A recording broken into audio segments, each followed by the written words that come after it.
ஆனந்த பெருக்கிலே மனமகிழ்ந்து இருக்கிறார்கள் என்ற விஷயத்தை நாம் ஆரம்பத்தில் நினைவு கொள்கிறோம். பட்டம் பெறுகிறார்கள். இந்த 220 200 இன்னும் நூற்றுக்கணக்கான பிள்ளைகள் இங்கிருந்து மார்க்க கல்வியை பயின்று துவங்கப்பட்டு இப்பொழுது நடைபெறுகிறதோ, என் ஆள் மனதில் இருக்கிற எண்ணத்தை வெளிப்படுத்துகிறேன். அல்லாஹ் அதை கபூல் செய்பவனாக நிறைவேற்றுவனாக இருக்கிறான். இதே போன்று இந்த பகுதியிலே ஒரு மஸ்ஜிதும் கட்டப்பட்டு அங்கே தொழுகையும் நடைபெறக்கூடிய சூழலை அல்லாஹ் மிக விரைவிலேயே ஏற்படுத்த வேண்டும் என்று உங்கள் எல்லோரின் சார்பாக நான் துஆ செய்து என்னுடைய உரையை துவங்குகிறேன். பெண்கள், குறிப்பாக வளர்ந்து வரக்கூடிய இளம் தலைமுறையினருக்கு மார்க்கம் சார்ந்த விஷயங்கள் போய் சேர வேண்டியது காலத்தின் கட்டாயம். ஏனென்றால் என்னென்னவானோ கேள்விப்படுகிறோம். நிலைகள் கொஞ்சம் அங்கும் இங்கும் தாறுமாறாக போகிறது. எனவே இறைவனின் அச்சத்தையும் இறை தூதரின் வழிகாட்டுதலையும் பெண் சமூகத்திற்கு கொடுக்க வேண்டிய தேவை அதிகரித்திருக்கிறது. எனவேதான் முன்பு இருக்கக்கூடிய சூழலை விட இப்பொழுது நிஸ்வான்கள் எல்லா ஊரிலும் துவங்கப்பட்டு அங்கே 2 வருடம் 3 வருடம் 4 வருடம் ஒரு சில இடங்களிலே 5 வருடம் என்ற பாடத்திட்ட அமைப்புகள் அமைக்கப்பட்டு பட்டமளிப்புகள் கொடுக்கப்பட்டு அவர்களை ஒரு ஆலிமாக, ஒரு முஅல்லிமாவாக, ஒரு முபல்லிகாவாக சமூகத்திற்கு அடையாளம் காட்டிக் கொண்டிருக்கிறார்கள். இது பெண் சமூகத்திற்கு அவசிய தேவை. ஒரு ஆண் மார்க்கம் படித்து ஆலிமாக வருகிறார். ஒரு பெண் மார்க்க கல்வியை படித்து ஆலிமாவாக வருகிறார். இரண்டுக்கும் இடையிலே என்ன வித்தியாசம்? ஒரு ஆண் ஆலிமானதற்கு பிறகு அவர் பணி செய்கிற இடத்திலே சமூக மாற்றத்தை ஏற்படுத்துவதற்காக வேண்டி முயற்சிப்பார். அவர் சேருகிற பள்ளியிலே, அந்த பள்ளியை சார்ந்த பகுதிகளிலே இருக்கக்கூடிய முஸ்லிம்களை சீர்திருத்தம் செய்வதற்கு, இளைஞர்களை மேம்படுத்துவதற்கு, சமூகத்தில் முன்னேற்றத்தை ஏற்படுத்துவதற்கு பல்வேறு விதமான முயற்சிகளை, அது பள்ளியில் இருக்கக்கூடிய இமாமாகட்டும் அல்லது இதுபோன்ற இமாம்களை உருவாக்கி தரக்கூடிய மதாரிசுகளாகட்டும், சமூகத்தின் மீது அக்கறையோடு செயல்படக்கூடியவர்கள் ஆலிம்கள். ஒரு பெண் ஆலிமாவாக உருவாகினால் குடும்பங்களை சீர்திருத்தம் செய்து தன் மூலமாக பிறக்கப்படுகிற பிள்ளைகளை பக்குவமாக ஒழுக்கமிக்கவர்களாக சமூகத்திற்கு அர்ப்பணிக்கக்கூடிய ஒரு உன்னத நிலையை ஒரு மார்க்கம் படித்த பெண்ணால் கொடுக்க முடியும். ஒன்றை அழுத்தமாக புரிய வேண்டும். குடும்பங்கள் சேர்ந்ததுதான் சமூகம். குடும்பத்தில் மாற்றம் இல்லை, சமூகத்தில் மாற்றத்தை எதிர்பார்க்க முடியாது. ஊரிலே மைக்கு போட்டு பள்ளிவாசலிலே எவ்வளவுதான் அழுத்தம் திருத்தமாக மார்க்க உபன்யாசங்கள் உபதேசங்கள் செய்தாலும் வீடு சரியில்லை, வீட்டுக்குள்ளே விவகாரமாக இருக்கிறது, வீட்டுக்குள்ளே பிரச்சனைகள் தாண்டவமாடுகிறது என்றால் அந்த பேச்சு, அந்த உரைக்கு மதிப்பில்லாமல் பயனில்லாமல் போய்விடும். எனவேதான் குடும்பத்தின் சீர்திருத்தம் பெண்ணின் கையில் இருக்கிறது. அதை சாத்தியமாக்கி காட்டக்கூடிய வழிதான் மதரசாக்கள். அங்கே மாற்றம் ஏற்படுகிற பொழுது அந்த மாற்றம் சமூகத்திலே பிரதிபலிப்பை ஏற்படுத்தும். நான் ஆரம்பத்தில் சொன்னதை போன்று பல குடும்பங்களின் ஒருங்கிணைப்பு தான் சமூகம். குடும்பங்கள் ஒருங்கிணைப்பு, அங்கே குடும்பங்கள் சீர்படுத்தப்படுமையானால் சமூகத்திலே மாற்றத்தை, புரட்சியை, மிகப்பெரிய நல்ல ஒரு முன்னேற்றத்தை பார்க்க முடியும் என்பதை நான் ஆரம்பத்தில் தெரிந்து கொள்ள வேண்டும். சமகாலத்திலே மார்க்கத்தோடு உண்டான தொடர்பு பெண்களுக்கு கொஞ்சம் குறைந்திருக்கிறதோ என்ற எண்ணப்பாடு இருக்கிறது. காரணம், நம்முடைய வீடுகளிலே இருக்கக்கூடிய சின்ன சின்ன திரைகள் எல்லாம் நம் பெண்களின் நேரங்களை கபலீகரம் செய்துவிட்டது. நம் வீட்டு பெண்களினுடைய நேரங்களை, காலங்களை சூறையாடிவிட்டது. நல்ல வேளை பகல் நேரத்திலே நாம் இந்த நிகழ்வை வைத்திருக்கிறோம். இப்படியும் கற்பனை செய்யலாம், இது ராத்திரி புரோகிராமாக இருந்திருந்தால் இவ்வளவு பெண்கள் இங்கே படையெடுத்திருப்பார்களா என்பது கேள்விக்குறிதான். இன்ஷா அல்லாஹ் இந்த திருவிடைமருது பகுதியிலே வரத்தான் செய்வார்கள். ஆனால் நான் வேறு சில ஊர்களை சொல்கிறேன். ஏனென்றால் பகல் நேரங்களிலும் கூட தொடர்களுக்கு அடிமையாகி போயிருக்கக்கூடிய பெண் சமூகங்களை வீடுகளிலே பார்க்க முடிகிறது. அப்ப அதனுடைய பாதிப்பு குடும்பத்தில் வளர்க்கப்பட்ட பிள்ளைகளின் எதிர்காலத்தில் தன் கணவனுக்கும் தனக்கும் இடையிலே இருக்கக்கூடிய அந்த உறவில், தனக்கும் குடும்பத்துக்கும் இடையிலே இருக்கக்கூடிய அந்த பந்தத்தில், நல் ஒழுக்கத்தில் மிகப்பெரிய பாதிப்பை ஏற்படுத்தி தேவை இன்றைக்கு அதிகரித்திருக்கிறது. ஒரு காலத்தில் குர்ஆனுக்கும் பெண்களுக்கும் இடையிலே உண்டான தொடர்பு ரொம்பவும் நெருக்கமாக இருந்தது. வேடிக்கையாக சொல்லுவாங்க, தெரு வழியா ஒரு பொம்பளை எறா வித்துட்டு போச்சாமா. கடல்ல எடுத்தமல்ல மீனின் ஒரு வகை எறா சத்தம் போட்டு கூவி கொண்டு வித்து போச்சான். ஒரு வீட்டிலிருந்து உள்ளே இருந்து ஒரு பெண்மணி கேட்டாங்கன்னா ஹைரை எறாவா ஷர்ரை எறாவான்னு சொல்லி. திருக்குறானிலே சூரத்து ஜில்சாலிலே அல்லாஹ் வமை யஅமல் மிஸ்கால தர்ரத்தின் ஹைரை யரா வமை யஅமல் மிஸ்கால தர்ரத்தின் ஷர்ரை யரா. கடுகளவு நன்மை செய்தாலும் அங்கே அவர் காணுவார், கடுகளவு தீமை செய்தாலும் அங்கே அதை பார்ப்பார் என்ற பொருள்பட இருக்கக்கூடிய வசனத்தை சொல்வதை போன்று அதை நினைவு கூர்ந்து விக்கிரிகளே எரா இது ஹைரை யராவா ஷர்ரை யராவா என்று கேட்டது என்று வேடிக்கையாக சொல்வார்கள். அந்த அளவுக்கு குர்ஆனோடு உண்டான ஞானம் பெண் சமூகத்திற்கு அதிகம் இருந்தது. அல்லாமா அப்துல்லாஹ் இப்னு தாவூத் ரஹிமஹுல்லாஹ் இமாம் புகாரி இமாமுடைய உஸ்தாதுகளுக்கு உஸ்தாத், லைத் இப்னு சஅதான் ரலியல்லாஹு அன்ஹு போன்ற மிகச்சிறந்த அறிஞர்களுக்கெல்லாம் உஸ்தாதாக இருந்தவர்கள்.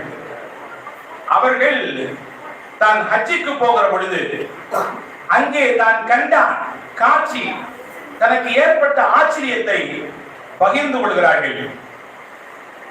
மிக பிரபலமான வரலாற்று நூல்களிலே இந்த செய்தி பதிவாக இருக்கிறது. ஹஜ்ரத் அப்துல்லாஹ் இப்னு தாவூத் ரஹிமஹுல்லாஹ் சொல்கிறார்கள், நான் அரஃபாவிலே நின்றேன். அரஃபா மைதானத்தில் இருக்கிற பொழுது அங்கே ஒரு பெண் இந்த வசனத்தை மடக்கி மடக்கி ஓடுகிறது. மை யஹ்தில்லாஹு ஃபலா முதில்ல லஹு வ மை யுضلل ஃபலா ஹாதிய லஹு. அரஃபாவுடைய மைதானத்தின் அமைப்பு எப்படி இருக்கும் என்பதை ஹஜ்ஜுக்கு போன ஹாஜிகளுக்கு தெரியும். எல்லோரும் யா நஃப்ஸி என்று தங்களுடைய பாவங்களையும் தங்களுடைய கடந்த காலத்தையும் நினைத்து நினைத்து அல்லாஹ்விடத்திலே பாவ மன்னிப்பையும் மன்றாடி கொண்டிருக்கக்கூடிய காட்சியும் தான் நமக்கு மிச்சமாக கிடைக்கும் அங்கே. ஆனா இந்த அம்மா இந்த வசனத்தை மடக்கி மடக்கி ஓடுது. மை யஹ்தில்லாஹு ஃபலா முதில்ல லஹு வ மை யுضلل ஃபலா ஹாதிய லஹு. அல்லாஹ் யாருக்கு நேர்வழி காட்டுறானோ அவங்களை வழிகெடுக்க முடியாது, அல்லாஹ் யாரை வழிகெடுக்கிறானோ அவங்களுக்கு யாரும் நேர்வழி காட்ட முடியாது. அதாவது அப்துல்லாஹ் இப்னு தாவூத் ரஹிமஹுல்லாஹ் புரிஞ்சிட்டாங்க, இந்த அம்மா பாத தெரியாம கட்டு தடுமாறி போய் நிக்குது போல தெரியும். எனவேதான் வழிகாட்டுதலை குறித்து உண்டான வசனத்தை மடக்கி மடக்கி ஓடுது. பக்கத்துல போய் உங்க விஷயம் என்ன அப்படின்னு கேட்கிறாங்க. அந்த அம்மா அடுத்து ஒரு வசனம், வலா தக்ஃபு மா லைஸ லக பிஹி இல்ம் இன்ன ஸம்அ வல் பஸர வல் ஃபுஆத குல்லு உலாயிக கான அன்ஹு மஸ்ஊலா. எது பற்றி உங்களுக்கு ஞானம் இல்லையோ அங்கே நீங்கள் இருக்காதீர்கள். செவிப்புலன், பார்வை, உள்ளம் எல்லாம் அல்லாஹ்விடத்திலே நாளைக்கு கேள்விக்கு உட்படுத்தப்படும். நான் பாட்டுக்கு இறைவசனத்தை ஓதிக் கொண்டிருக்கிறேன், உங்களுக்கு என்ன போங்க என்பது போன்று உண்டான தோரணையிலே அந்த பெண்மணி பதில் சொன்னது வசனத்தின் மூலமா. இருந்தாலும் மனசு கேட்கல. தன்னந்தனியா ஒரு பெண், வயசான பொம்பளை வேற, எப்படி விட்டுட்டு போக முடியும்? சரி, எந்த ஊர்ல இருந்து வரீங்க அடையாளம் சொல்லுங்கம்மா அப்படின்னு கேட்டாங்க. உடனே அந்த அம்மா சொன்னாங்க, சுப்ஹானல்லதி அஸ்ரா பி அப்திஹி லைலம் மினல் மஸ்ஜிதில் ஹராமி இலல் மஸ்ஜிதில் அக்ஸா. அந்த அல்லாஹ் பரிசுத்தமானவன். தன் அடியாரை மஸ்ஜிதுல் ஹராமிலிருந்து மஸ்ஜிதுல் அக்ஸாவிற்கு ராவோடு ராவாக அழைத்து சென்றானே அந்த இறைவன் தூய்மையானவன் என்ற வசனத்தை ஓதுச்சு. இவங்க முஹத்திஸாச்சே, ஹதீசுகளை எல்லாம் அறிவிக்கக்கூடிய, பாடம் நடத்தக்கூடிய ஆசான். சாதாரண மனிதரின் பார்வைக்கும் பேராசிரியர்கள் பேராசன்களின் பார்வைக்கும் வித்தியாசம் நிறைய இருக்கும். உடனே புரிஞ்சுக்கிட்டாங்க, நீங்க பைத்துல் முகத்தஸினுடைய பலஸ்தீனத்தை சார்ந்தவர்கள். சரி, உங்களோட யார் வந்தா அவங்க பேரையாவது சொல்லுங்க.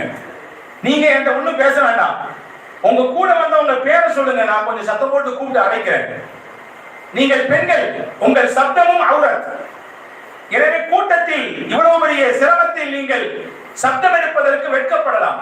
யார் பேரை சொல்லுங்க, நானா கூப்பிடுறேன். உடனே அந்த அம்மா, யா ஜக்கரியா இன்னா நுபஷ்ஷிருக பி குலாமின் இஸ்முஹு யஹ்யா. ஜக்கரியா அலைஹிஸ்ஸலாமை பார்த்து அல்லாஹ் குர்ஆனிலே சொல்கிறான், உங்களுக்கு யஹ்யா என்ற பிள்ளையை நாம் பஷாரத்தாக சுப செய்தியாக தரப்போகிறோம் என்று. யா யஹ்யா குதில் கிதாப பிகுவா. யஹ்யா அலைஹிஸ்ஸலாமை பற்றி அல்லாஹ் பேசுகிறான், யஹ்யாவே வேதத்தை இறுக்கமாக நீங்கள் இதை பிடியுங்கள் என்கிறான். யா தாவூது இன்னா ஜஅல்னாக கலீஃபத்தன் ஃபில் அர்த். தாவூத் அலைஹிஸ்ஸலாம் அவர்களே, உங்களை இந்த பூமியிலே நாம் என்னுடைய பிரதிநிதியாக ஆக்கி இருக்கிறேன் என்று அல்லாஹ் சொல்கிறான். இவங்க புரிஞ்சுக்கிட்டாங்க. அந்த வசனத்தை ஓதுன உடனே அப்துல்லாஹ் இப்னு தாவூத் ரஹிமஹுல்லாஹ் புரிந்து விட்டார்கள். இவங்க கூட யாரோ 3 பேர் வந்திருக்கா. ஒருத்தர் பேர் ஜக்கரியா, ஒருத்தர் பேர் யஹ்யா, இன்னொருத்தர் பேர் தாவூத். சத்தம் போட்டு கூப்பிடுறாங்க, தாவூத், ஜக்கரியா, யஹ்யா, வாங்க வாங்க. உங்களோட கூட வந்த ஒரு வயதான பெண்மணி இங்க திக்கு தெரியாமல் திசை மாறி தடுமாறி கொண்டிருக்கிறது, வாருங்கள். ஓடி வந்தாங்க. அவங்க வந்த உடனே 3 நாள் ஆச்சு எங்க அம்மாவை தொலைச்சு. இந்த கூட்டத்துல எங்க போய் தேடுறதுன்னு தெரியாம இருந்தோம். நீங்க கண்டுபிடிச்சு முடிச்சிட்டீங்க, ரொம்ப நன்றி என்று சுக்ரியா அதா செய்து கொண்டிருக்கிற பொழுது அந்த பெண்மணி கொஞ்சம் ஒரு கையில ஒரு பார்சல் வச்சிருந்துச்சு, ஒரு பொட்டலம். அந்த பொட்டலத்தை கையில கொடுத்து, இதுஹபு பி வர்திக்கும் ஹாதிஹி இலல் மதீனா, இதுல கொஞ்சம் தங்க காசுகள் இருக்கிறது, இந்த தங்க காசை மதீனா நகரத்திற்கு சென்று கொண்டு போய் வயிறு பசிக்கு சாப்பிடறதுக்கு ஏதாவது வாங்கிட்டு வாங்க அப்படின்ற மாதிரி தோணையில காசு பையை கொடுத்து அந்த பிள்ளைகளை அனுப்பி வைக்கிறது. 2 பேரும் போனார், ஒருத்தர் மட்டும் நின்றார். அப்துல்லாஹ் இப்னு தாவூத் ரஹிமஹுல்லாஹ் அவரை பக்கத்துல கூப்பிட்டு, உங்க அம்மாவான்னு கேட்டார். ஆமா. பேச மாட்டாங்களா? யார்கிட்டையும் பேச மாட்டாங்க. நான் வந்ததுல இருந்து கேட்கிறேன், எந்த ஊரு, யாரு நீங்க, உங்க கூட யார் வந்தா, ஏதாவது சொல்லுங்க, நான் உங்களுக்கு உதவி செய்யறேன்னு கேட்கிறேன். எதுக்குமே பதில் இல்லை. நான் கேட்ட கேள்வி அனைத்திற்கும் பதிலாக குர்ஆனை தான் தந்தார்கள். குர்ஆனின் வசனத்தை தான் மடக்கி மடக்கி ஓதுகிறார்கள். இல்ல அந்நியார்ட்ட மட்டும் தான் இப்படித்தானா, அல்லது உங்கள்கிட்ட இப்படித்தானா கேட்டாங்க. உடனே அந்த பையன் ஒருத்தர் சொன்னாரு, ஒரே ஒரு நாள் ஏதோ 4-5 கேள்வி கேட்டிருக்கீங்க, உங்களுக்கு பதிலா 4-5 வசனத்தை அந்த அம்மா ஓதிருக்காங்கன்னு சொல்லி நீங்க இப்படி இதை ரெண்டிப்பா பாக்குறீங்களே. 30 வருஷமா எங்கள்கிட்ட அந்த அம்மா இப்படிதான் பேசிட்டு இருக்காங்க. 30 வருடமாக என்ன கேள்வி கேட்டாலும் அதற்கு பதிலாக குர்ஆன் தான். பதிலே கிடையாது, வேற எதுவுமே கிடையாது. பதில் மொத்தமும் குர்ஆனாகத்தான் இருக்கும். அப்படி நிலையில் தான் நாங்கள் அவர்களோடு வாழ்ந்து கொண்டிருக்கிறோம் என்று அந்த மகன் சொன்னவுடன் மிகச்சிறந்த முஹத்தீஸ் அப்துல்லாஹ் இப்னு தாவூத் ரஹிமஹுல்லாஹ் அவர்கள் ஆச்சரியத்தின் உச்சத்திற்கே போய்விட்டார்கள். இப்படியும் பெண்கள் உண்டா? ஜுபைதா பின்த் ஜாஃபர் ரலியல்லாஹு தஆலா அன்ஹா, ஹாரூன் ரஷீத் பாதுஷாவுடைய மனைவி, ஒரு மிகச்சிறந்த முன்னுதாரணமான பெண்மணி. இது நிஸ்வான் பட்டமளிப்பு விழா என்பதனால் இங்கே ஆரம்பத்திலேயே கல்லூரியின் முதல்வர் ஆலிமா அவர்கள் சொன்னார்கள், நீங்கள் உன்னிப்பாக கவனியுங்கள், உங்களுக்காக வேண்டி சில விஷயங்கள் சொல்லப்படும் என்று. அந்த வார்த்தையை கேட்டவனாய் நான் சில விஷயங்களை உங்களோடு பகிர்ந்து கொள்கிறேன். ஜுபைதா பின்த் ஜாஃபர் ரலியல்லாஹு தஆலா அன்ஹா மிகச்சிறந்த ஒரு ஆபிதாவான பெண்மணி. வணக்கசாலி என்பதை தாண்டி அல்லாஹ் தனக்கு தன் கணவனின் மூலமாக வழங்கியிருந்த திறந்த செல்வத்தை அள்ளி கொடுத்து அல்லாஹ்வின் பாதையிலே தியாகம் செய்த ஒப்பற்ற பெண்மணி. வரலாற்று எழுதுறாங்க, சுபைதா பின்த் ஜாஃபர் ரலியல்லாஹு தஆலா அன்ஹா தன்னுடைய வீட்டின் அரைமணிக்கு வேலை பார்ப்பதற்கு பணிப்பெண்களை 100 பேரை தேர்வு செஞ்சாங்க. 100 பணிப்பெண்கள் அவர்களின் வீட்டு அரண்மனையிலே வேலைக்கு சேர்க்கப்பட்டார்கள். வேலைன்னா 10 பாத்திரம் தேய்க்கிறதோ, வீட்டை கூட்டி பெருக்கி அல்றதோ, அல்லது வேற ஏதாவது குடும்பம் சார்ந்த வேலைகளோ எல்லாம் கிடையாது. அந்த 100 பேருக்கு என்ன வேலை? பேருதான் பணிப்பெண்கள். அந்த 100 பேருக்கும் இருக்கிற வேலை என்னவென்றால், டெய்லி ஒரு நாளைக்கு 3 ஜுஸ் ஓதணும். ஏன் 3 ஜுஸ் ஓத சொன்னாங்கன்னா, அந்த 100 பேருமே ஹாஃபிலாக்கள், குர்ஆனை மனனம் செய்த ஹாஃபிலாக்கள். ஒரு ஆள் டெய்லி 3 ஜுஸ் ஓதணும். 100 பேரும் சேர்ந்து உட்கார்ந்து மொத்தமா ஓதணும். தினசரி காலை உணவுக்கு பிறகு அந்த பெண்களின் வேலையே இதுதான். வரலாற்றாசிரியர்கள் எழுதுகிறார்கள், ஜுபைதா பின்த் ஜாஃபர் ரலியல்லாஹு அன்ஹுடைய வீட்டை கடக்கிற பொழுது அந்த குறிப்பிட்ட நேரத்திலே கடந்தால் தேனீக்கள் எப்படி தேனை சேகரித்து கொண்டு வருகிற பொழுது நீங்காரமிட்டுக் கொண்டே வருமோ, அதுபோன்று அவர்களின் மாளிகையிலிருந்து குர்ஆன் ஓசை 100 பெண்கள் சேர்ந்து ஓதக்கூடிய அந்த ஓசையை கேட்கிற பொழுது அப்படியே காதுக்கும் இனிமை, மனித மனதிற்கும் ராகத்தை தரும் என்று வரலாற்றாசிரியர்கள் எழுதுகிறார்கள். நாங்க எதுக்கு சொல்றோம்னா, 100 பெண்கள் ஹாஃபிதாக்களை தேர்வு செய்யும் அளவிற்கு அந்த சமூகத்திலே ஹாஃபிதாக்கள் அதிகம் இருந்தார்கள். ஆனா இந்த ஹாஃபிதாக்கள் உருவாக்கம் என்பது குறைந்து விட்டது. ஏதோ ஒரு சில நகரங்களிலே, ஒரு சில மதரசாக்களிலே அதற்கென்று கவனம் எடுத்து பிள்ளைகளை, குறிப்பாக பெண் பிள்ளைகளை குர்ஆனை மனனம் செய்யக்கூடிய நிலைக்கு உருவாக்கக்கூடிய விஷயங்களை பார்க்கிறோம். ஆனால் இதே சமூகம் ஒரு காலத்திலே குர்ஆனை உள்ளத்திலே வைத்துக் கொண்டு என்ன கேள்வி கேட்டாலும் குர்ஆனாக பதில் சொல்லி, எவ்வளவு பெரிய விஷயங்களாக இருந்தாலும் குர்ஆனை மனனம் செய்ததை பாதுகாத்து அதை ஓதி வரக்கூடிய வழக்கத்தை பெற்றிருந்தார்கள் என்பதை பார்க்கிற பொழுது உள்ளபடியே நாம் யோசிக்கிறோம். சயீத் இப்னு முஸய்யிப் ரஹிமஹுல்லாஹ் இவர்கள் மாபெரும் முஹத்திஸ். ஹதீஸை மதீனாவிலே இவர்கள் நடத்த துவங்கிவிட்டால் சாலை சாலையாக இவர்களின் பாட அவைக்கு மக்கள் ஒன்று கூடி வந்து விடுவார்கள். ரொம்ப பெரிய முஹத்திஸ். இவர்களின் பாடத்தை கேட்பதற்கு, இவர்களுடைய அந்த ஹதீஸின் விளக்கங்களை கேட்பதற்கென்றே ஒரு பெரும் கூட்டம் வெளிப்பகுதியிலிருந்து வரும். ஒட்டுமொத்த ஹிஜாஸிலும் இவர்கள் ஃபேமஸ். ஹிஜாஸ் என்றால் இன்னைக்கு மக்கா, மதீனா, யமன் இதெல்லாம் தனித்தனியாக இருக்கிறது. அன்னைக்கு ஒட்டுமொத்தம் சேர்ந்தது ஹிஜாஸ். அந்த ஹிஜாஸிலேயே பிரபலமானவர்கள் அதாவது சயீத் இப்னு முஸய்யிப் ரஹிமஹுல்லாஹ், ரொம்ப பெரிய முஹத்திஸ். அப்துல் மலிக் பின் மர்வான் என்பவரின் ஆட்சி காலம் அது. அப்துல் மலிக் பின் மர்வான் மிகப்பெரிய ஆட்சி அதிகாரம், பெரிய செல்வ செழிப்பு, வசதி வாய்ப்பு, அதுவெல்லாம் அடங்கவே இல்லை. அவ்வளவு பெரிய செல்வம். வேலை செய்வதற்கு நூற்றுக்கணக்கான நபர்கள் ஆட்கள். ஒரு நாள் வந்தாராம், மக்காவுக்கு போயிட்டு மதீனாவுக்கு வந்தாராம். ரூம்ல தங்கியிருந்தாராம் அவருடைய அறையிலே. திடீர்னு அவர்களுடைய ஒரு யோசனை. என்ன யோசனைனா, ஏதாவது நபிகள் நாயகம் துயில் கொள்ளக்கூடிய பூமிக்கு வந்திருக்கோம், அவங்க சொன்ன நபி மொழியை ஏதாவது கேட்கலாமே, ஹதீஸையோ அல்லது ஹதீஸுடைய விளக்கங்களையோ கேட்கலாமே என்று அவருடைய பணியாளர் கூப்பிட்டு மதீனா பள்ளிவாசலுக்கு போங்க. இன்னைக்கும் மதீனா பள்ளிவாசல்கள் முழுக்க, மஸ்ஜித் நபவி முழுக்க அது தொழுகை நேரம் போக மற்ற நேரம் எல்லாம் அது ஒரு தர்ஸ், பாடத்தை சொல்லி தரக்கூடிய, ஹதீஸை விளக்கம், ஹதீஸிற்கு விளக்க உரை தரக்கூடிய, குர்ஆனுக்கு விரிவுரை தரக்கூடிய, மார்க்கத்தின் தாரீഖ்களை, வரலாறுகளை சொல்லி தரக்கூடிய ஒரு பல்கலைக்கழகமாகத்தான் மஸ்ஜித் நபவி இன்னைக்கும் இருக்கிறது. அன்னைக்கும் அப்படித்தான் இருந்தது. மர்வான், அப்துல் மலிக் பின் மர்வான் தன்னுடைய பணியாளரை அனுப்பி சொன்னார், யாராவது நல்ல முதிர்ச்சி பெற்ற ஹதீஸிலே கைதேர்ந்த ஆளை யாராவது கூட்டுவாங்க. அவருக்கு தெரியும் மதீனாலே ஃபேமஸ் சயீத் இப்னு முஸய்யிப் தான். நேரா அவருடைய அவைக்கு போய்விட்டார், கிளாஸ்க்கு போயிட்டார். வந்தவர் சொன்னாரு, மன்னர் அப்துல் மலிக் பின் மர்வான் இருக்காரு. சரி, அதுக்கு என்ன இப்போ? இல்ல, அவர் கொஞ்சம் ஓய்வில் இருக்கிறார். சரி, அதுக்கு என்ன இப்போ? ஏதாவது ஹதீஸின் விளக்கத்தை விரிவுரையில கேட்கலாம்னு ஆசைப்படுறாரு. நல்ல விஷயம் தானே. இல்ல, உங்களை வர சொன்னாங்க. அதற்கு சயீத் இப்னு முஸய்யிப் பொதுவாகவே சத்தியத்தில் நிலைத்திருப்பவர்கள், அல்லாஹ்வை மட்டும் அஞ்சக்கூடியவர்கள், மக்களுக்கு நல்லது செய்ய வேண்டும் என்ற எண்ணத்திலே உறுதியாக இருக்கக்கூடியவர்கள், யாருக்கும் எதற்கும் பயப்படுவது கிடையாது. அதிகாரத்திற்கோ அல்லது ஆட்சிக்கோ அல்லது கரடு முரடான முரட்டு மனிதர்களுக்கோ பயப்படுவது கிடையாது. சயீத் இப்னு முஸய்யிப் ஓப்பனா சொன்னாங்க, அல் இல்மு யுர்தா, கல்வியை தேடி அவர்தான் வர வேண்டும், கல்வி அவரின் பக்கம் போகாது. என்ன நாடுகிறாரோ, என்ன தேடுகிறாரோ, தேட்டம் உள்ளவர் இங்கே வர வேண்டும், கிளம்பி அங்கெல்லாம் நான் வர முடியாது, தேவனும் வர சொல்லுங்க உங்க மன்னரை என்று போய் சொல்லிவிட்டார். அந்த வார்த்தை ஆரம்பத்தில் அவருக்கு வழிதான் கொடுத்தது. ஆனா பின்னால அவரை எப்படியாவது தனக்கு பணிய வைக்க வேண்டும் என்று அப்துல் மலிக் பின் மர்வான் யோசித்தார். யோசித்து ஒரு முடிவு செய்தார். தனக்கு சில ஆண் பிள்ளைகள், அதிலே ஒரு பையனுக்கு சயீத் இப்னு முஸய்யிப் அவர்களுடைய மகளாரை திருமணம் செய்து விட்டால் சம்பந்தி ஆயிடலாம். சம்பந்தினா பொதுவாகவே நம்மகிட்ட ஒரு பழக்கம் இருக்குதானே, பொம்பளை பிள்ளையை கட்டி கொடுத்தவங்க பணிஞ்சுதான் போகணும் அப்படின்ற மாதிரி ஒரு தப்பான கற்பிதம் இருக்கிறது. அப்படிலாம் ஒண்ணும் கிடையாது.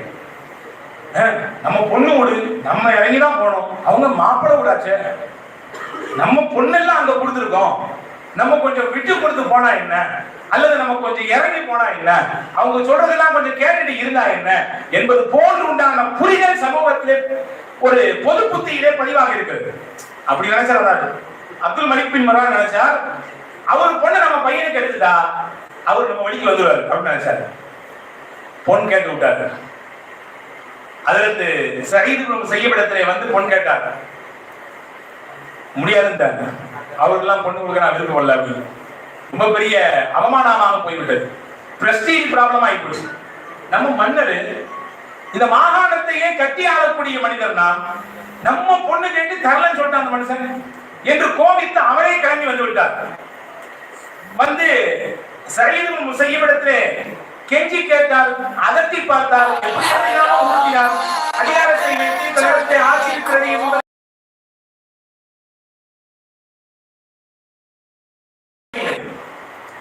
சரி, எதுக்கு கொடுங்கமானு சொல்றீங்க, அதையாவது சொல்லுங்க என்று கடைசியிலே வந்தார். இல்ல, என் பிள்ளைய என்கிட்ட ஓதக்கூடிய அபுல் விதாஹா என்று சொல்லக்கூடிய ஒரு மாணவருக்கு நான் நிக்காஹ் செய்து முடித்து விட்டேன். நான் பேச்சுவார்த்தையெல்லாம் முடிச்சாச்சு, நிக்காஹ் மட்டும் தான் பாக்கி இருக்கிறது. உங்களுக்கு கொடுப்பதற்கு எனக்கு இஷ்டம் இல்லை என்று சொன்னார். காரணம் கேட்ட பொழுது, நான் தேர்ந்தெடுத்திருக்கக்கூடிய மணமகன் கல்வியிலும் இறையச்சத்திலும் அல்லாஹ்வின் தூதருடைய வழியை பின்பற்றுவதிலும் மார்க்கத்தை தவறாமல் நேசித்து அதன்படி நடப்பதிலும் மிகச் சிறந்தவர். இந்த பக்கம் பார்த்தால் பொருளாதாரத்தில் பின்தொடர்ந்து இருக்கலாம், ரொம்ப கஷ்டத்தில் இருக்கலாம். ஆனாலும் கூட கல்வி, ஒழுக்கம், தன்னடக்கம், மார்க்கப்பற்று இதையெல்லாம் பார்க்கிற பொழுது உங்கள் மகனை விட எனக்கு அவர்தான் எனக்கு பெருசாகப்பட்டார். என் பிள்ளையை கொடுத்துட்டேன். சரி, முடிச்சு அந்த போயிட்டார். அப்துல் மலிக் வருவாங்க. நிக்காஹ் முடிந்தது. வரலாற்றை எழுதுகிறார்கள், அபுல் விதாஹாவிற்கு தன்னுடைய மகளை சயீது முஸையிப் ரஹிமஹுல்லாஹ் நிக்காஹ் செய்து கொடுத்தார்கள். இவர் சயீது முஸையிப் ரஹிமஹுல்லாஹ் இடத்திலே மாணவராகவே இருக்கிறார். இப்பொழுதும் நிக்காஹ் முடிந்த மறுநாள் எந்திரிச்சு, நான் காலையில உங்க அத்தாவுடைய கிளாஸுக்கு போகட்டுமா என்று கிளம்பும் பொழுது அந்த அம்மா போகக்கூடாது உட்காருங்க. எப்படி இங்க உட்கார்ந்தா எப்படி நான் கல்வி படிப்பது? என்னுடைய நோக்கம் உங்கள் தகப்பனாரிடத்திலிருந்து என்னென்னவெல்லாம் தெரிந்து கொள்ள முடியுமோ அதையெல்லாம் தெரிய ஆசைப்படுகிறேன். நான் போகணும் என்று வற்புறுத்துகிறார். அந்த அம்மா சொன்னாங்க, உட்காருங்க, எங்க பாவா என்னெல்லாம் சொல்லி தருவாரோ அதையெல்லாம் நான் சொல்லி தரேன்னு சொல்லி கொடுத்தாங்க. எங்க அப்பா என்னெல்லாம் சொல்லிக் கொடுப்பாரோ எல்லாத்தையும் நான் சொல்லி தரேன் என்று அதுல சயீது முஸையிப் ரஹ்மத்துல்லாஹுடைய மகளார் அபுல் விதாஹாவுக்கு பாடம் நடத்தினார்கள். அங்கே அவள் மனைவி என்பதை தாண்டி தனக்கு பாடம் சொல்லிக் கொடுக்கக்கூடிய ஆசிரியை என்ற பரிணாமத்திற்கு வந்தார்கள். இந்த வரலாறை மிக நெகிழ்ச்சியோடு வரலாறு பதிவு செய்திருக்கிறது. எதுக்கு சொல்றேன்னா, ஒருபுறம் குர்ஆனினுடைய ஞானம் முன்னாள் காலத்திலே வாழ்ந்த பெண்களுக்கு, குர்ஆனினுடைய ஆயத்துகளின் மீது இருந்த அந்த அர்த்தத்தின் மீது இருந்த ஆழ்ந்த ஞானம், அந்த வசனங்களை உள்வாங்கி மனனம் செய்து வைத்திருந்த அந்த ஹிஃப்திலே இருக்கக்கூடிய அந்த பக்குவம், இதை தாண்டி மார்க்க விவகாரங்களிலே சட்டம் சொல்வதிலே, குர்ஆனுக்கு விரிவுரை தருவதிலே, திருநபி ஸல்லல்லாஹு அலைஹி வஸல்லம் அவர்களின் ஹதீஸுக்கு விரிவாக்கம் செய்வதிலே தெளிந்த ஞானத்தை முன் சமூகத்து பெண்கள் பெற்றிருந்தார்கள். எனவேதான் நான் சொல்கிறேன், இந்த காலத்திலே அது கொஞ்சம் குறைவடைந்திருக்கிறது. அதை மறு எழுச்சி பாதையை நோக்கி கொண்டு வரக்கூடிய வேலைகளை இதுபோன்று நான் நிஸ்வான்கள் எல்லா இடங்களிலும் செய்து கொண்டிருக்கிறோம்.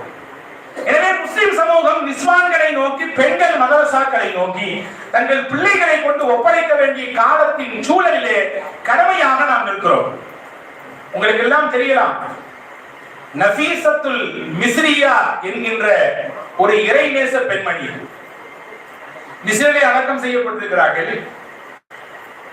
நஃபீசத்துல் மிஸ்ரியாவை ரலியல்லாஹு தஆலா அன்ஹா உலகம் ஒரு கண்ணோட்டத்திலே பார்க்கிறது. அவர்கள் மிகச்சிறந்த இறைநேசம் பெற்றவர்கள், ஒரு வலி, அல்லாஹ்வின் நேசர், இறைநேச பாதையிலே தன்னை முழுவதுமாக கொடுத்தவர் என்ற கோணத்தில் பார்க்கிறது. ஆனால் நஃபீசத்துல் மிஸ்ரியா ரலியல்லாஹு தஆலா அன்ஹா அவர்களுக்கு இன்னொரு கோணம் இருக்கிறது, இன்னொரு பார்வை இருக்கிறது. அவர்கள் ஒரு பெரிய கல்வி மாணவர்கள், கல்வியில் கரை கண்டவர்கள். ஹஜ்ரத் நஃபீசத்துல் மிஸ்ரியா பிறந்தது மக்காவில், கல்வி படித்தது மதீனாவிலே. ஹஜ்ரத் சையதுனா அனஸ் இப்னு மாலிக் ரலியல்லாஹு இடத்தில் எல்லாம் ஹஜ்ரத் நஃபீசத்துல் மிஸ்ரியா ஹதீஸ் படித்திருக்கிறார்கள் என்ற செய்தியை நாம் பார்க்கிறோம். ஹஜ்ரத் இமாம் மாலிக் ரஹ்மத்துல்லாஹ் தொகுத்து கொடுத்த முவத்தாவை முழுவதுமாக அவர்கள் படித்து அதை பெரும் பகுதி மனனம் செய்திருக்கிறார்கள் என்பதை பார்க்கிறோம். மதீனாவில் தான் வாழ்ந்த காலம் முழுக்க அவர்கள் செய்த சேவை என்ன? கல்வி சேவை. படித்த விஷயத்தை பெண் சமூகத்திற்கு கொண்டு போய் சேர்க்கக்கூடிய பணியை தன் தலை மீது தூக்கி எடுத்து வைத்துக் கொண்டு அதை மிக உன்னதமாக கருதி அதை செயல்படுத்தினார்கள் என்பதை பார்க்கிறோம். ரொம்ப காலம் மதீனாவில் இருந்தாங்க. அவர்களின் வாழ்க்கையின் பின்னால் பகுதி, அதாவது ஒரு சில குறிப்பிட்ட ஆண்டுகள் தான் மிஸ்ருக்கு போனார்கள். மிஸ்ர் தேசத்திற்கு போனதற்கு பிறகும் அந்த மிஸ்ர் மக்கள் எல்லாம் நஃபீசா அம்மா வந்திருக்காங்க, ரொம்ப அவங்களுக்கு சந்தோஷம். ஏன்னா மதீனால இருந்து வந்திருக்காங்க. மிகப்பெரிய கல்வி சீமாட்டி அவர்கள், கல்வியின் பெட்டகம் அவர்கள். டெய்லி போனாங்க. அவர்கள் சொல்லக்கூடிய எல்லாம் டெய்லி கேட்டாங்க. கேட்டு கேட்டு கேட்டு கேட்டு ஒரு கட்டத்திலே சொல்லிக் கொடுத்து அந்த நகரத்து மக்கள் எல்லாம் வந்து அவர்களுடைய இபாதத்தினுடைய நேரத்தை கூட பறித்துக் கொள்வது போன்ற உண்டான சூழல் ஏற்பட்டதாம். அந்த சமயத்துல தான் வாரத்தில் 2 நாள் தான் கிளாஸ் எடுக்க முடியும். எல்லா நேரமும் எடுக்கக்கூடிய வகுப்புக்கு நான் என்னை ஒப்படைத்தால் என் இபாதத்து பால்படுகிறது, என்னுடைய தொய்வு ஏற்பட்டு விடுமோ என்ற அச்சம் இருக்கிறது. எனவே வாரத்தில் 2 நாள் கிளாஸ் எடுப்பேன், மற்ற நாட்கள் எல்லாம் இபாதத்திற்கு நான் ஒதுக்கி விட்டேன் என்று நஃபீசத்துல் மிஸ்ரியா ரலியல்லாஹு தஆலா சொன்னார்கள் என்ற வரலாற்றை பார்க்கிறோம். ஒருபுறம் ஆன்மீகத்தில் உச்சநிலையை அடைந்தார்கள், மறுபுறம் இல்மிலே படித்த விஷயத்தை மக்களுக்கு கொண்டு போய் சேர்க்கக்கூடிய கவனத்தை எடுத்து அதை மிக பொறுப்போடு செய்து கொடுத்தார்கள். வரலாறு சொல்லும் மிஸ்ரிலே இருப்பதுதான் நைல் நதி. உமர் ரலியல்லாஹுடைய காலத்திலே மிஸ்ரின் ஆளுநராக அம்ர் இப்னு ஆஸ் ரலியல்லாஹு தஆலா இருந்தார்கள். நைல் நதி ஒரு குறிப்பிட்ட காலம் ஓடாமல் வற்றி போய் கிடந்தது. அப்ப அந்த ஊர்ல ஒரு மூட பழக்க வழக்கம் இருந்ததாம்.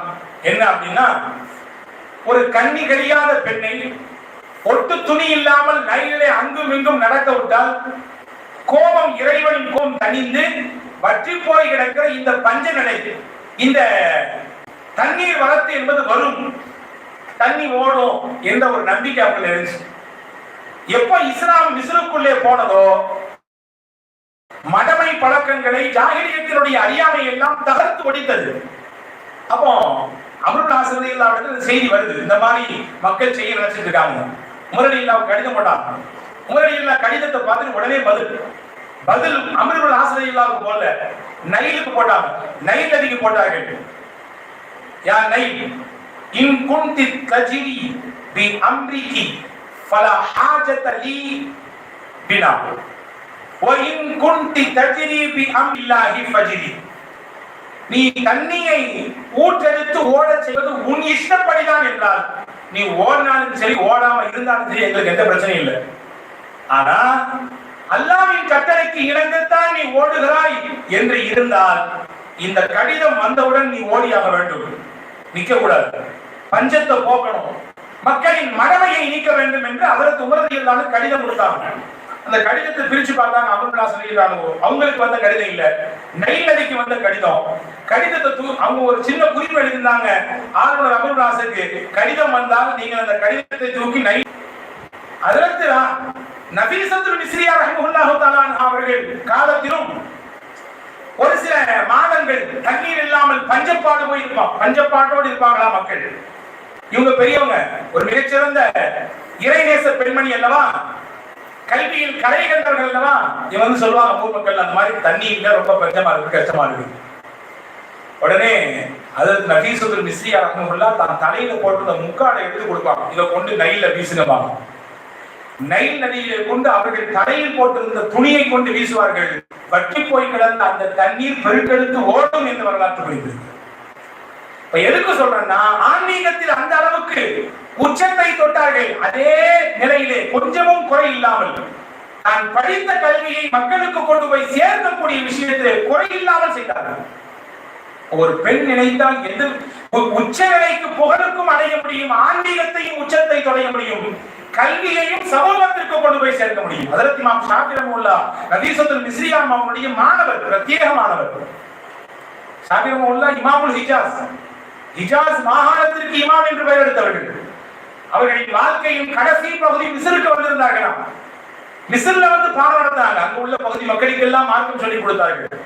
டெய்லி நஃபீசா அம்மாவோடு வருவாங்களாம். அதற்கு ஷாஃபி ரஹ்மத்துல்லாஹ் வந்து அவங்கள பார்த்து அவங்களிருந்து சில விஷயங்களை வாங்கி கேட்டு அதிலிருந்து சில பாடங்களை தன்னுடைய வாழ்க்கைக்கு, தன்னுடைய இல்முக்கும் சரி, இர்ஃபானுக்கும் சரி, எல்லா விஷயத்திற்கும் அவங்களிருந்து சில பாடங்களை வாங்குவார்கள். அதற்கு இமாம் ஷாஃபி ரஹ்மத்துல்லாஹி ஒரு நாள் சொன்னாங்களா, உங்கள்ட்ட டெய்லி வந்துட்டு போறது எனக்கு மனசு ராகந்தா இருக்கு. உங்களிடத்திலிருந்து கிடைக்கக்கூடிய வார்த்தை என்னுடைய மனதை பக்குவப்படுத்துகிறது, பண்படுத்துகிறது, என்னுடைய அறிவை இன்னும் விரிவாக்கம் செய்கிறது. என் ஆழ்மனம் சொல்லுகிறது, தாயே எனக்கு இறப்பு நெருங்குவதை போன்று நான் உணர்கிறேன், இறப்பு நெருங்குவதை போன்று நான் உணர்கிறேன். உங்களிடம் நான் வேண்டுவது, நான் இறந்து போய்விட்டால் நல்லோர்களின் இறப்பு அவர்கள் வாழும் பொழுதே அவர்களுக்கு தெரிந்துவிடும் போல் தெரிகிறது. நம்ம இறக்க போறோம், நம்ம காலம் நெருங்கி வந்துருச்சு அப்படின்ற தகவல் அல்லாஹ் முன்கூட்டியே அறிவிப்பு செய்வா போல தெரியுது. அதற்கு இமாம் ஷாஃபி சொன்னாங்க, நான் வஃபாத் ஆகிவிட்டால் என்னை நீங்கள் என்னுடைய பிரேதத்தை ஜனாசா தொழுகை தொழுதுவிட்டு தான் என்னை நல்லடக்கம் செய்வதற்கு கொண்டு போக வேண்டும். பொதுவாக ஜனாசா தொழுகை முடிந்ததற்கு பிறகு நேரடியாக நல்லடக்கம் செய்வதற்கு எடுத்து போய்விடுவார்கள். ஆனா பள்ளியில ஜனாசா முடிஞ்சு கபரிஸ்தானுக்கு போகிற வழியில் தான் உங்கள் வீடு, ஏன் உங்க வீட்டுல வந்து என் ஜனாசா இருக்க வச்சு நீங்க தொழணுங்கண்ணா. அதே மாதிரி இமாம் ஷாஃபி ரஹ்மத்துல்லாஹி 4 வருஷத்துல வஃபாத் ஆயிட்டாங்க. மஸ்ஜிதுக்கு வந்து ஹிஜ்ரி 204 வஃபாத் ஆயிட்டாங்க. அதற்கு நபீசத்துல் மிஸ்ரியா அம்மா அவர்கள் தன்னிடத்தில் இமாம் ஷாஃபி சொன்ன அந்த வசியத்தை மக்களுக்கு சொல்லி இமாம் ஷாஃபி ரஹ்மத்துல்லாஹுடைய அந்த பாடியை வீட்டுல வாங்கி வச்சு தொழுதுதான் அனுப்புனாங்க என்று வரலாறு.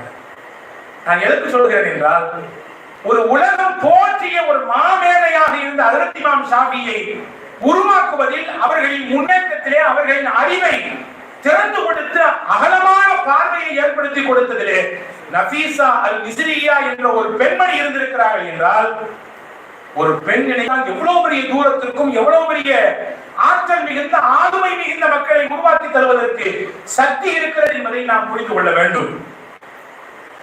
மொரோக்கோ அப்படின்னு சொல்லி ஒரு நாடு இருக்கு. உலகத்திலேயே தி ஃபர்ஸ்ட் யுனிவர்சிட்டி, ஆக்ஸ்போர்டுக்குலாம் முன்னாடி உள்ளது. அங்கே ஒரு யுனிவர்சிட்டி இருக்கிறது, கேரவான் யுனிவர்சிட்டி. அந்த கேரவான் யுனிவர்சிட்டியை உருவாக்கியது யார் என்றால் 2 பெண்கள், அக்கா தங்கச்சி சகோதரிகள் 2 பேரும் சேர்ந்துதான் அந்த கல்லூரியை உருவாக்கினார்கள். அந்த கல்லூரியை உருவாக்குவதற்கு அவர்கள் எடுத்துக்கொண்ட சிரமங்கள், அவர்கள் மேற்கொண்ட பணிகள், அவர்களின் கனவு, சுமார் ஏறத்தாழ 18-20 ஆண்டுகள் தொடர் முயற்சி. கல்லூரியை உருவாக்கி பெண்ணாக இருவராக இருந்து அங்கே உருவாக்கினார்கள். இன்னைக்கும் வேர்ல்ட் ரெக்கார்ட்ல ஃபர்ஸ்ட் யுனிவர்சிட்டி வேர்ல்ட்ல எது அப்படின்னா அந்த கேரவான் யுனிவர்சிட்டி தான். அல் ஹராமியின் என்று சொல்வார்கள் அரபியிலே. அல் ஹராமியின் அந்த பல்கலைக்கழகம் தான் உலகத்தில் தோன்றிய முதல் பல்கலைக்கழகம். அதை உருவாக்கத்தின் பின்னணியிலே இருப்பது 2 பெண்கள், ஃபாத்திமா அல் ஃபிஹ்ரி என்று சொல்லக்கூடிய ஒரு பெண்மணி, மரியம் அல் ஃபிஹ்ரி என்று சொல்லக்கூடிய ஒரு பெண்மணி. 2 சகோதரிகள் இணைந்து ஒரு பிரம்மாண்டமான பல்கலைக்கழகம் கட்டினார்கள் என்பது மட்டும் விஷயம் அல்ல.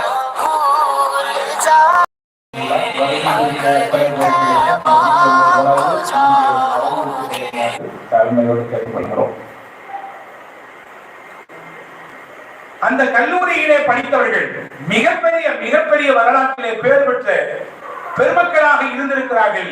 அல்லாமா இப்னு கல்தூன் ரஹ்மத்துல்லாஹ், அல்லாமா இப்னு அரபி ரஹ்மத்துல்லாஹ், இது போன்ற மிகச்சிறந்த வரலாற்றியர்கள், சட்டக்கலை வல்லுநர்கள், மிகப்பெரிய உச்சத்தை தொட்டவர்கள் எல்லாம் அந்த கேரவான் யூனிவர்சிட்டியில் படித்து வெளியாகியவர்கள் தான் உலகத்தில் பெரும் புகழ் பெற்றவர்களாக வாழ்ந்தார்கள். எதுக்கு சொல்றேன்னா, அப்ப அந்த பல்கலைக்கழகத்தை உருவாக்கி தந்து மாணவ சமூகத்தை கல்வி ரீதியாக முன்னேற்ற பாதைகளை கொண்டு போக வேண்டும்.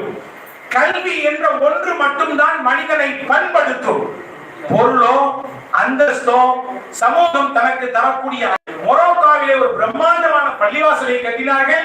இந்த 2 பெண்கள் இணைந்து உலக சாதனை படைத்து இன்னைக்கும் உலக வரலாற்றிலே பெயர் பெற்றிருக்கிறார்கள். அல்லாஹ்வின் மகத்தான அருள்.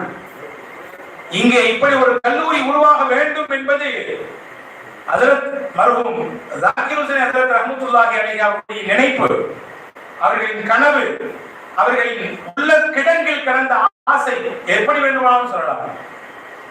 ஆனால் அவர்கள் இருக்கிற பொழுது அந்த வாய்ப்பை அல்லாஹ் தரவில்லை. அவர்களின் வஃபாத்திற்கு பிறகு ஒரு பெண்ணாய், ஒரு தனி ஆளாய் நின்று குடும்பத்தின் அங்கத்தினர்களின் ஆதரவோடு, உழைப்போடு இன்னைக்கு ஒரு குறுகிய காலத்திலே இது ஒரு மதரசாவாக, கல்வி போதிக்கக்கூடிய ஒரு பாடசாலையாக உருவாக்கி தலைநிமிர்ந்து நிற்கிறது. பட்டம் கொடுக்கும் அளவிற்கு இங்கே பிள்ளைகளையும் உருவாக்கப்பட்டிருக்கிறது என்றால் இங்கே நாம் யாரை மெச்சிக்கொண்டு பேசுவது? இறைவனின் அருளையா அல்லது அந்த இறைவனின் மீது நம்பிக்கை வைத்து உழைத்த இந்த நிறுவனத்தினுடைய முதல்வரையா அல்லது அதற்கு ஒத்துழைப்பு செய்த இந்த குடும்பத்தின் அங்கத்தினர்களையா? அன்புக்குரியவர்களை யோசிக்கிறோம். இன்னைக்கு பிரம்மாண்டமான முறையிலே இங்கே இந்த பகுதியுடைய பெண்கள் எக்கச்சக்கமானவர்கள் வந்திருக்கிறார்கள். நான் காலையிலிருந்து கவனித்துக் கொண்டிருக்கிறேன். 8 மணியிலிருந்து வர துவங்கி விட்டார்கள். நிகழ்ச்சி துவங்கியது 9 மணிக்கு தான். ஆனால் 8 மணியிலிருந்து பெண்கள், மாணவிகள், தாய்மார்கள், பிள்ளைகளோடு இளம் வயது பெண்கள்